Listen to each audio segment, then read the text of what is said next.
guys, I am back. Yes, I'm back. Woo. So why haven't I been uploading videos lately? Well, there is only one reason, which is a very known reason worldwide, and it's called COVID. So you see, I am an entrepreneur, I have a startup, and during COVID, during quarantine, we had a lot of work and very few resources. So sometimes it's all about work. You see me heavy work. And sometimes it's all about Netflix. I know, why? Ay, come on. But in the past 4 months, I really felt like this. So, we have something to do. I really need your help urgently. What? You're quitting? No, please, don't leave me. Please don't leave us. We need you. You want to leave? We don't have funds. You know we are not making any sales for the past 3 months. You don't care. Yes, you're leaving. Please don't leave me. Oh, wait, can I have someone on the other line? Please, wait. Yes, hi. Delays on your payback? Yeah, I mean, companies are delayed. I know, in COVID, there's not so much we can do. You have to be patient. You don't care. I'm sorry, I mean, you have to wait. Wait a second, I have another phone call. Please, emergency, please call me back. So what happened exactly? Let me explain you. So at the start of the year 2020, everything was great. I had the vision, or at least the wish, to start a YouTube channel. So I started doing videos, I really liked it, I had a bit of time because I had a team that would back me up in the startup, everything was smooth. So I had a few times that I could get to make videos. So everything great so far. Obviously, around February, March, we then had the start of the quarantine.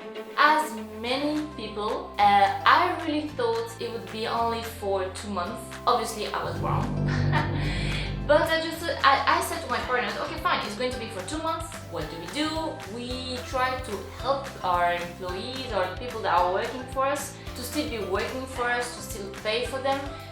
So we decided to keep everyone, but kind of close the operation, close the sales. So we would only keep alive a few parts of the business, which would be debt recovery, talking to lawyers, see how we can improve our operation. So far so good. So suddenly I had a lot of time, basically. So all March and April I had time to make more videos, to be more with you guys. That was pretty cool and went great because we didn't have much activity. By the month of May, though, I received a phone call or many long text messages from our clients. You see, we give loans to small companies through investors, so private investors, like persons that have some savings, and we connected to.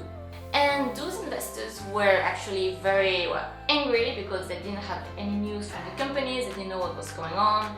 So we had meetings with them to see what was happening. We actually thought that our partner that was doing the debt recovery, like the full-time debt recovery, was covering everything, but that was not the case. So we discovered this and we just started to be like, oh wow, what's happening? So we had I think I remember we had a 4-hour meeting with this debt recovery partner, and they basically told us that we were not a typical business model, that they did not really wanted to work with us. We tried to convince them, we tried to explain them the situation, we tried to help them, to give them more resources, more information, literally everything we could to keep them. But a month later, they basically told us, we are sorry, we don't want to work with you any longer. So I had to look for a replacement. I interviewed about 12 debt recovery agencies. 12. That took me about 3 weeks. And we were about in the middle of June, end of June already, and then I decided, okay, fine, we will go with this partner. And that partner, what they did, somehow they talked to our previous partner, and the previous partner told them no, we're sorry, you should not work with this company, with this startup, because it's too much work, it's too much hassle, you're not prepared for this, you'll have to put a lot of resources that you don't have, and it won't be really a good business, blah blah blah. So basically this new partner that we chose just bailed on us, saying we don't want to work with you guys. And I just continued to talk to more partners, and I interviewed 12 And they all told me, or all maybe not, but at least half of them told me like, no, we don't want to work with you. So we were kind of screwed. And what I did basically, I tried to, so I interviewed more debt agencies, and I explained them from the start that we were not a typical business model, that they would have to put more resources, but we were alright to give as much help as possible. I mean, we talked to our lawyers, we saw how we could actually arrange an operation that would be helpful for them as well. So that really took us a while. Finally, I remember that we had this partner, like this super senior partner, debt recovery lawyer that had a lot of experience doing it. He knew about everything about it. So I remember very well, I sent an email to all our investors explaining them the step-by-step, all the documents that they had to sign, the things that they had to pay, all the process. Like literally it was an email, a kind of email that you don't really want to receive. You had at least over 20 lines. I mean, like, I like to write short and concise emails, but that one was super long, I remember. And yeah, and I sent them all the information, and in that email I also sent them the email of the lawyer. Well, obviously, I mean, he was going to start working with them. Oh, that was a Friday. By Monday, I received a phone call from the lawyer telling me like, Vanessa, I'm sorry, but I received too many questions from your clients that I don't want to continue with you guys. And I was like, no, why? Why? So I was super pissed. I remember I was like, ugh. But the senior lawyer told us like, don't worry, I have a guy that can actually help you out. He's a bit more junior, but he's really good. He wants to help you out. I will have a chat with him, and then you will have a chat with him. And so we did. That more junior lawyer turned out to be actually really good. He was very he was very professional. He knew exactly what we were talking about. He really wanted to help as well. So I had to send another 20 lines email to all my investors, already very angry, telling them that please let's start with this lawyer. And then that's what happened actually. So I mean, a lot of investors were also not happy about it, but they kind of understood. They understood what was happening. And yeah, but I mean, we lost a lot of time. I lost a lot of energy because we had to give them a lot of information that I'm not used to have. I had to build new templates, build new system as well, just to give them all this information, which actually really helped us in our operation in the long term. But at the time, I mean, I was like literally alone doing it. So that was one part, like the lawyer part. And the second part that was happening in parallel of all this was that we had no sales. How could we lend to companies during quarantine without really understanding what was going on, with a higher risk, with companies that used to have a lot of revenues and now a lot were actually closing their operation? So we just said, okay, fine, we're going to stop. And we did. For 3 months, we stopped. But then I just realized like, okay, we are not going to be able to continue like that, paying wages and paying everyone with zero sales.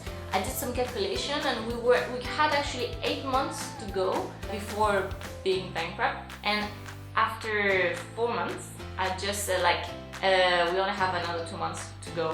So unfortunately, we need to remove some people, and we have to start selling. So that was a first experience to me, to really fire someone. I am not used to it. As a startup founder, I mean, I was more about hiring the people that wanted to leave. I mean, they wanted to leave because they had another opportunities somewhere else. It was tough to actually let go someone, you know. I mean, you make a phone call, and I was super serious, but I mean, it was really tough. The good thing was that all the people that were working for us understood the situation. They said that they knew what we were going on, and that they understood.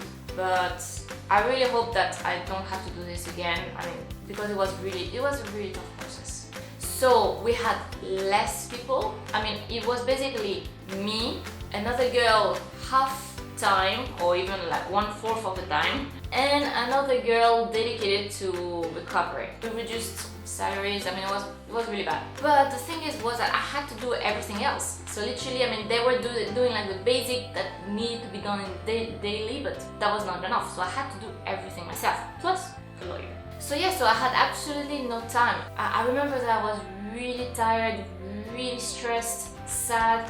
because you know, I mean, it's something that you receive like negative feedback, but all the time that you get investors, clients to you that are angry, that tells you like you're not doing it right. I mean like all the time complaining, all the time threatening us that they would sue us. I mean, constantly, every day for at least 2 months or 3 months that we had this negative feedback. I mean, at some point, you know, like your head was like exploding, really. It was a really tough time. On top of this, I had to work daily on the operation of the business. That was really tough.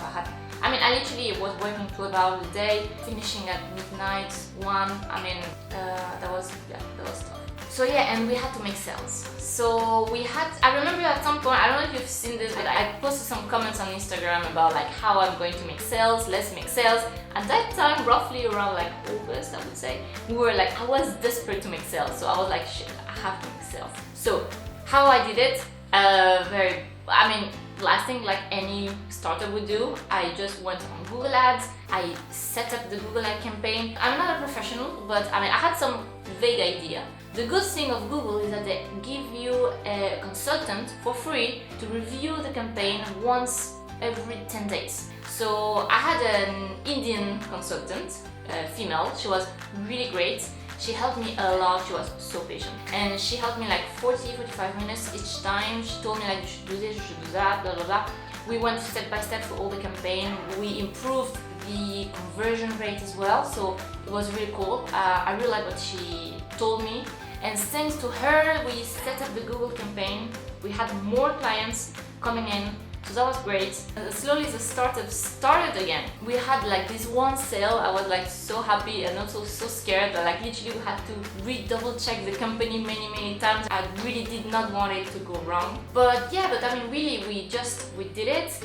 We had some sale, and then good thing happened. We had a second sale on the same month, so I was really happy. So I was like, okay, fine, and now we can hire again. So I went on to the market, start hiring. I had this new girl, and then we start like building more on the sales, and I have hired 2 people. I have increased the hours and also the salaries of everyone. So now that explains why I am talking to you guys, because now I have more time to myself. The company is running most part of it on its own. I still have to do, obviously I still have to work on it, but I have a bit more time as well to dedicate it to videos. So my idea is to start again with this YouTube channel. I want to dedicate it more to the YouTube format. For the one that know how it works, you would have a format on YouTube, and you will have a format on Facebook, also a format on TikTok. Each platform has its different format. So basically on YouTube, the longer the video, the better. In Facebook, the video should be about like 3-4 minutes ideally. And in TikTok, well, it's 15 seconds. So I've been trying all those platforms to publish videos, but I think I prefer the YouTube format. It's the hardest one, really. If you want to start a channel, YouTube is the hardest one. Facebook is actually easier because you can pay online for ads and you can get a lot of followers this way very fast. But YouTube, there's no shortcuts. Basically, you have to publish, if possible daily or at least once a week to gain more followers. And the longer the video, the better. So I'm aiming to make 10 minutes video. If more, then great.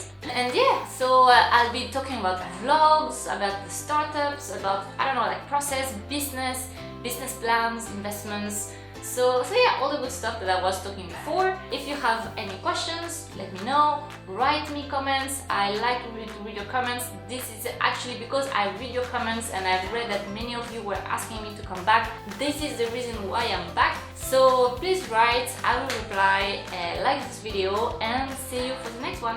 Bye bye!